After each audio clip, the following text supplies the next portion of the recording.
Bonjour et bienvenue dans Solipulse, le rendez-vous qui aide les associations à lever des fonds. Je m'appelle Émilie Jodzi et aujourd'hui on va parler communication. On a tous déjà vécu ça, d'avoir un très beau projet mais qui n'est peut-être pas forcément bien mis en valeur en termes de communication et du coup de voir des soutiens nous passer sous le nez et à contrario voir des associations qui ont des projets corrects mais qui pourraient peut-être être un petit peu mieux, si je puis dire, mais qui ont une communication d'enfer et donc qui arrivent à convaincre facilement, ou en tout cas plus facilement, des partenaires ou bailleurs de les soutenir ou même des donateurs.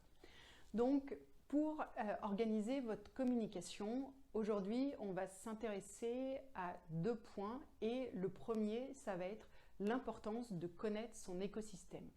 En effet, le secteur associatif n'est pas un secteur marchand, mais il n'en demeure pas moins que c'est un secteur où il y a beaucoup de concurrence, il y a énormément d'associations et donc énormément d'organisations qui cherchent à trouver de l'argent.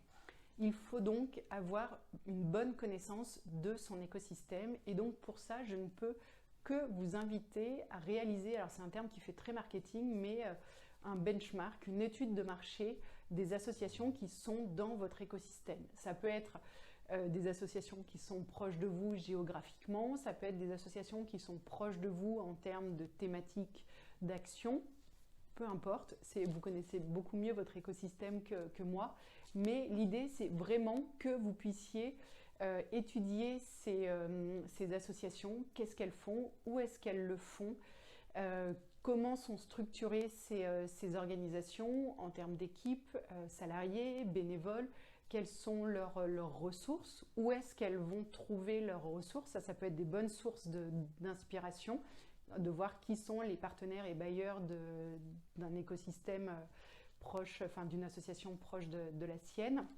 Ça va être aussi d'étudier leur communication, donc sur quoi communiquent-elles, comment le font-elles, quel champ lexical emploient-elles, quel type de visuel emploient-elles, est-ce que c'est plutôt des visuels qui vont montrer le problème ou des visuels qui vont montrer plutôt la situation une fois qu'elles sont intervenues et que tout va mieux, quel type de couleur emploient-elles, à quelle fréquence communiquent-elles, sous quelle forme communiquent-elles, sur quels canaux de communication, etc.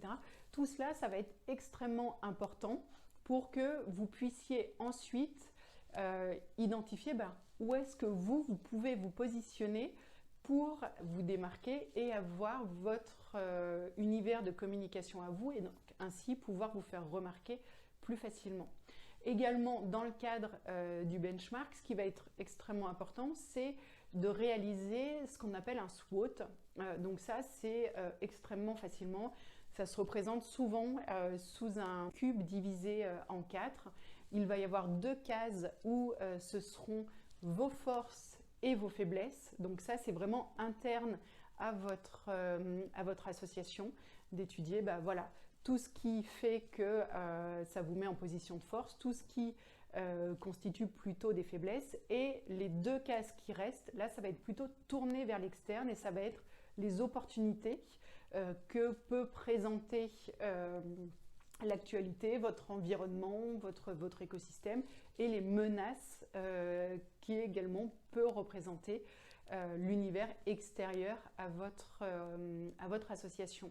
Le SWOT, il va être extrêmement important pour que vous puissiez avoir une vision très claire de votre position, si je puis dire, sur la cartographie.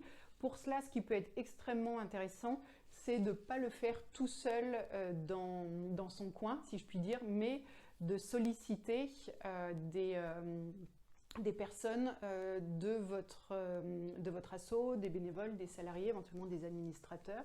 Et ça peut aussi être des donateurs, des partenaires, pour avoir vraiment une vue d'ensemble la plus riche et la plus globale possible.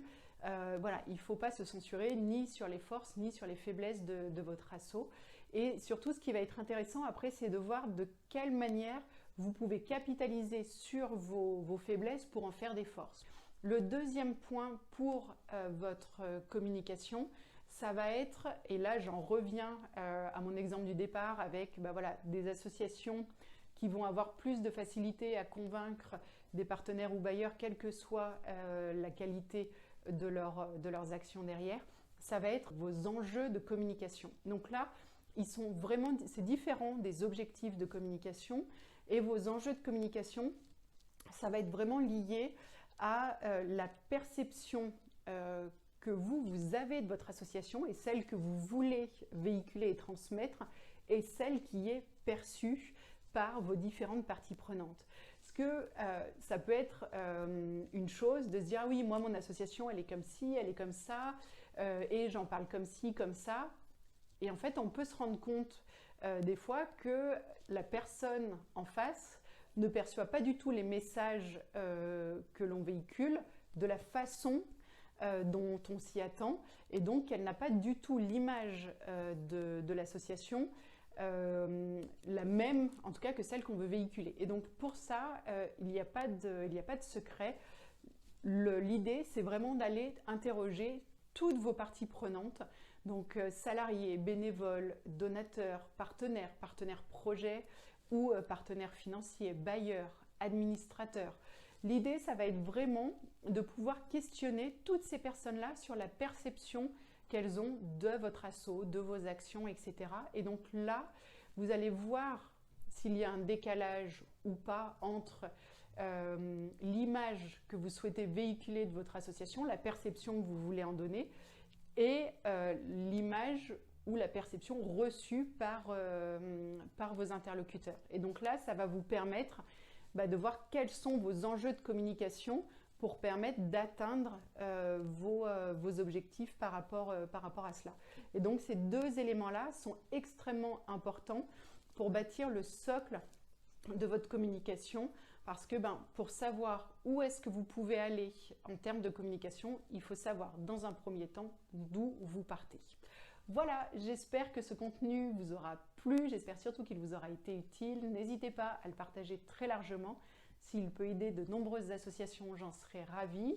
Si vous avez des questions, des remarques, je vous donne rendez-vous en commentaire.